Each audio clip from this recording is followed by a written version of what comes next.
நாங்கள் தான் உங்கள் A2 Vlogs. இன்றைக்கி என்ன வீடியோ பார்க்க போகிறோம்னா இன்றைக்கி நைட்டு பிரியாணி ஆக்கலான்னு ஒரு பிளான். அதுக்கு தேவையானதெல்லாம் போய் மார்க்கெட்டில் போய் வாங்கலான்னு ஒரு ஐடியா. வாங்க, அதை தான் நீங்கள் இந்த வீடியோக்குள்ளே பார்க்க போகிறீங்க. வாங்க வீடியோக்குள்ளே போகலாம்.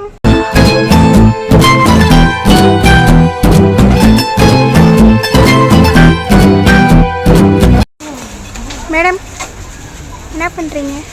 நான் பிரியாணி சேனல்லாம் வாங்க.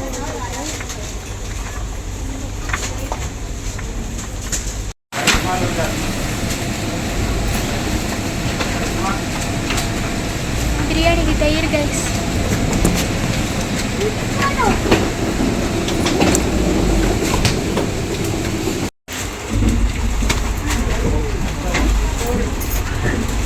தக்காளி வாங்குறோம்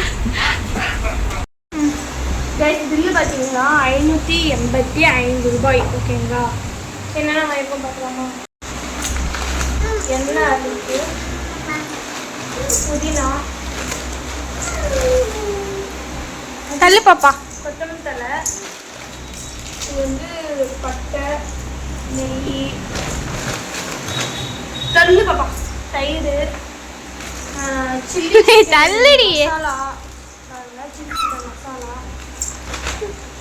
நான் 2 பாக்கெட் தயிர் வாங்கிட்டேன். ஏன்னா ஒன்று கொஞ்சம் கம்மியாக தான் இருக்கும், வரதெல்லாம் கம்மியாக தான் இருக்குது, கொஞ்சம் தான் இருக்கும். தயிரா நெய்? எது நெய்? சாரி, வெங்காயம் 1 கிலோ கைஸ். இங்கிட்டு வா பாப்பா, உட்கார் மடியில் உட்கார். 2 லெமன். லெமனே சரியில்லை கைஸ், இந்த லெமன் தான் இருந்துச்சு. லெமன் வாங்கிட்டேன். பிரியாணி அரிசி 1 கிலோ. இங்கே கம்மி தான் கைஸ், கடையில் இங்கே கம்மி தான். பட் மார்க்கெட் விலை பார்த்தீங்கன்னா 210 ரூபா போட்டுருக்காங்க. இங்கே பாருங்கள், 210 ரூபா போட்டுருக்காங்க. நம்ம நார்மல் கல்லில் வாங்கினா 130 ரூபா தான் 1 கிலோ ரேட். அப்போ தான் வாங்கிட்டு இருந்தேன். மார்க்கெட் விலை 210 ரூபா போட்டிருக்காங்க. வாங்கினது இவ்வளோ ஜாமான் தான். அதுக்கே 585 ரூபா பில்லு கைஸ். இவ்வளோ வாங்கியிருக்கோமே ஜாமாவே. ஆனால் 585 ரூபா. மார்க்கெட்டிங் எல்லாமே விலை ஜாஸ்தியாக தான் இருக்கும். நம்ம நார்மல் மார்க்கெட்டில் போய் வாங்கினா கம்மியாக தான் இருக்கும் நினைக்கிறேன். சிக்கன் போட போகிறோம். அதுக்கு சிக்கன் 65 போடுறதுனால இஞ்சி பூண்டு பேஸ்ட் கொஞ்சம் போட்டுக்கலாம். அப்புறம் பார்த்திங்கன்னா இஞ்சி பூண்டு பேஸ்ட்டு. நெக்ஸ்ட்டு கொஞ்சம் நாங்கள் தயிர் ஆட் பண்ணுவோம். தயிர் கொஞ்சம் போட்டுக்கலாம். தயிர் லைட்டாக லெமன் சேர்த்துட்டு சிக்கன் 65 மசாலா சேர்த்துக்கலாம். கொஞ்சமாக போட்டுக்கலாம், ரொம்ப வேணாம். அப்புறம் கார்ன்ஃப்ளவர் மாவு, என்ன மாவு? கலர் பொடி சேர்த்துக்கலாம். கலர் பொடி கொஞ்சோன்னு. நெக்ஸ்ட்டு தான் கார்ன்ஃப்ளவர் மாவு கொஞ்சமாக போட்டுக்கலாம். என்கிட்ட முட்டை இல்லை, அதனால் இதை மட்டும் நம்ம சேர்த்து நல்லா பிசைஞ்சிக்கணும். ரைஸ் ஃபைனலாக நல்லா பெரட்டியாச்சு. ஃப்ரிட்ஜில் வைக்க போகிறோம். ஃப்ரிட்ஜில் வைக்கணுமா? கொஞ்ச நேரம் நம்ம ஊற வச்சிடலாம். ஏன்னா அப்போ தான் நல்லா சாஃப்டாக சூப்பராக வரும். ஃப்ரிட்ஜில் வைங்க, அப்போனா தான் நல்லா அந்த இதெல்லாம் மசாலாலாம் உள்ளே இறங்கி நல்லா இருக்கும். நெய் ஊற்றிக்கலாம்.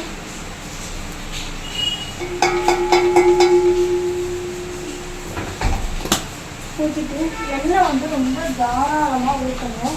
அப்போ பிரியாணி நல்லா இருக்கும். ஓகேங்களா? நல்லா சாஃப்ட்னஸாக ஒரு பிரியாணி. அங்கே அந்த சைடு பாரு ஒழுகுது.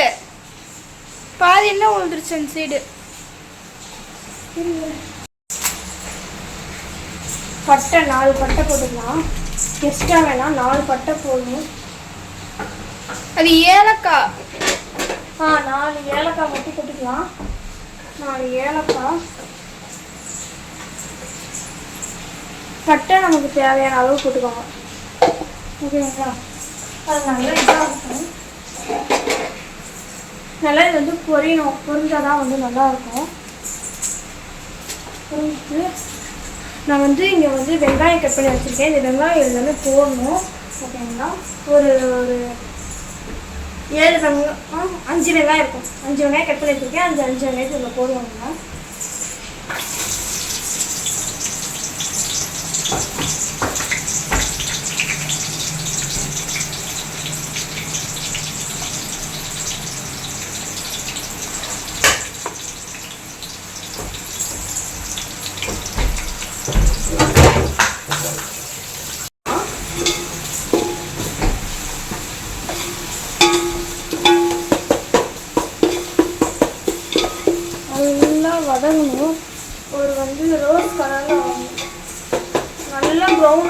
கருவை விடாதீங்க, ஒரு அளவுக்கு வதங்கினா போதும் வெங்காயம். ஓகேங்களா?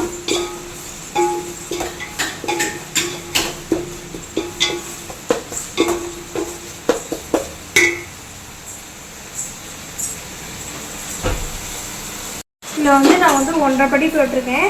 சில பேர் வந்து கிளாஸில் வைப்பீங்க, நான் படியில் தான் அளவு 1.5 படி போட்டிருக்கேன். உங்களுக்கு எவ்வளோ வேணுமோ நீங்கள் தேவையான அளவு நீங்கள் போட்டுக்கோங்க.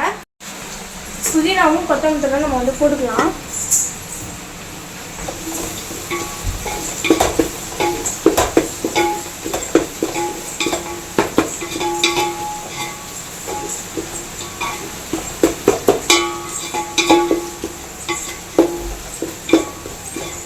நல்லா அது வதங்கட்டும். வெங்காயம் நல்லா வதங்கணும்.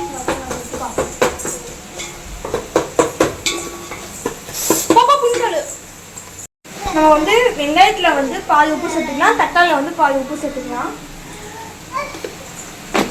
வெங்காயம் வதங்கிறதுக்காண்டி பால் உப்பு சேர்த்துக்கலாம், தக்காளி வந்து பால் உப்பு சேர்த்துக்கலாம்.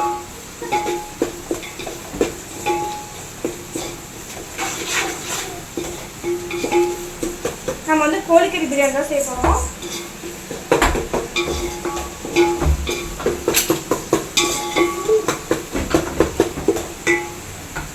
இதை வந்து வீட்டில் அரைச்சி இஞ்சி பூண்டு நம்ம வந்து 1 கிலோவுக்கு தகுந்த மாதிரி நம்ம எடுத்துக்கலாம். ஓகேங்களா?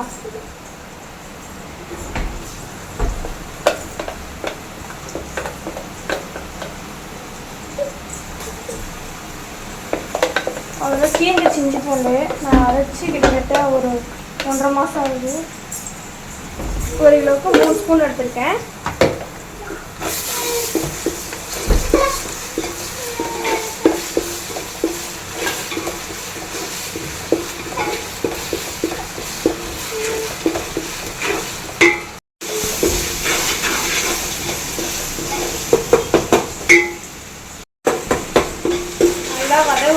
வதங்கினாதான் வந்து அந்த டேஸ்ட் நமக்கு வந்து கிடைக்கும். நம்ம வந்து வெங்காயம் தக்காளி எந்த அளவுக்கு வதக்குறோமோ அந்த அளவுக்கு பிரியாணி டேஸ்ட்டாக இருக்கும். இந்த கைப்பக்குவம் அந்த கைப்பக்குவம்லாம் இல்லை, நம்ம எந்த அளவுக்கு வதக்குறோமோ அந்த அளவுக்கு டேஸ்ட் இருக்கும். தக்காளி போடக்கூடாது. அதுக்கு முன்னாடி வந்து நம்ம வந்து இதில் வந்து மிளகாத்தூள் சேர்க்கணும். ஏன்னா வந்து பிரியாணி அப்போ தான் நமக்கு வந்து கலர் கொடுக்கும். நீங்கள் தக்காளி போட்டுட்டு மசாலா ஆட் பண்ணக்கூடாது, வெங்காயத்தோட மசாலா ஆட் பண்ணால் தான் டேஸ்ட் கிடைக்கும்.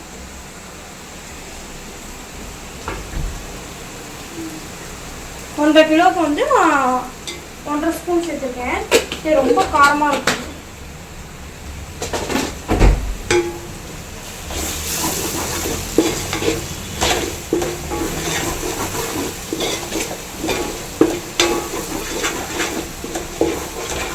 தயிர் சேர்த்துக்கலாம்.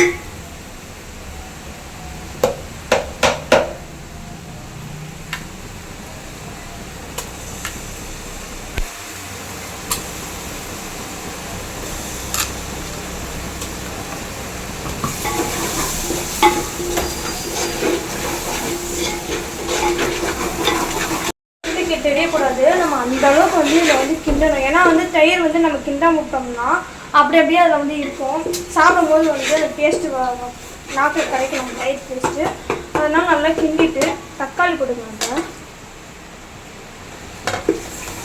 சொன்ன மாதிரி வந்து இது மசாலாலாம் ஆட் பண்ணி தான் தக்காளி ஆட் பண்ணுவோம்.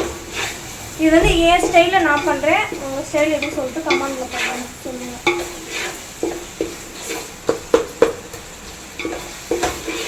அதனால் நான் 1 மிளகாவே இவ்வளோ பெருசாக இருக்குது, 1 மிளகா நான் சேர்த்துக்கிறேன்.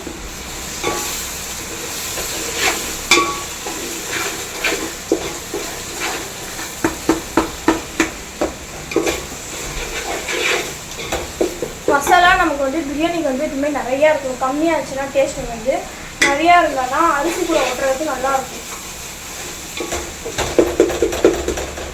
சில பேர் மஞ்சள் தூள் மல்லித்தூள் ஆட் பண்ணுவாங்க, அதெல்லாம் ஆட் பண்ணாதீங்க, நல்லா இருக்காது. இந்த மாதிரி இந்த டேஸ்ட்டில் பண்ணி பாருங்க, நல்லாயிருக்கும். தக்காளி வந்து ரொம்ப உடையக்கூடாது, ஓரளவுக்கு உடஞ்சிக்கணும். ரொம்ப உடஞ்சிச்சுன்னா வந்து தக்காளி சில மாதிரி வரும். ஓரளவுக்கு உடஞ்சிக்கணும் தக்காளி.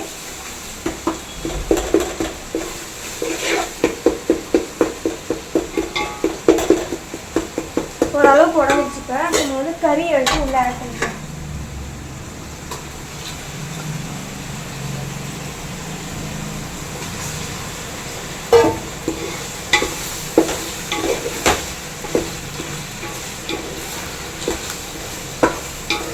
பொடியெல்லாம் போட்டாச்சு. நம்ம வந்து லாஸ்ட்டாக தான் லெமன் ஊற்றணும். அதுக்கு முன்னாடியே வந்து லெமன் ஊற்றுறாதீங்க, கறியில் வந்து பிடிக்காது. இப்போ வந்து ஊற்றுறேன்.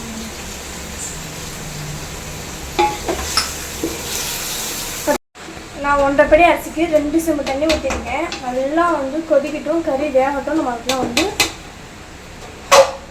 மூடி போட்டு மூடி. நம்ம தயிர் பச்சடி செய்கிறது தயிர் ஊற்றிக்கலாம்.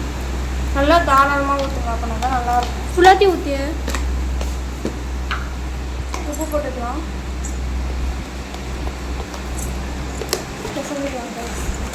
தயிர் பச்சடி ரெடி. நம்ம வந்து பண்ணி போட்டாச்சு. இதுக்கப்புறம் பிரியாணி எப்படி வந்திருக்குன்னு பார்க்கலாம்.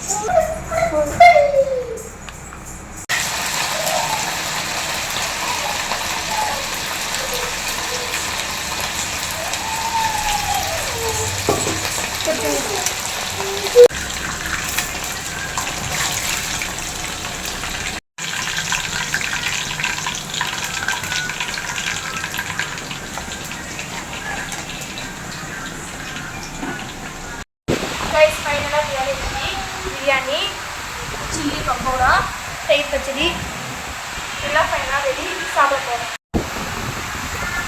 தோலை உரிக்கல.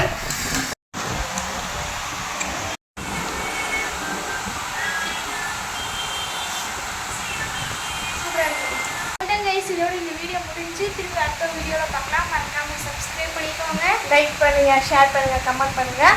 மறக்காமல் சப்ஸ்கிரைப் பண்ணிக்கோங்க. அப்போ தான் நாங்கள் போகிற வீடியோ நோட்டிஃபிகேஷன் வரும். அடுத்த வீடியோவில் பார்க்கலாம்.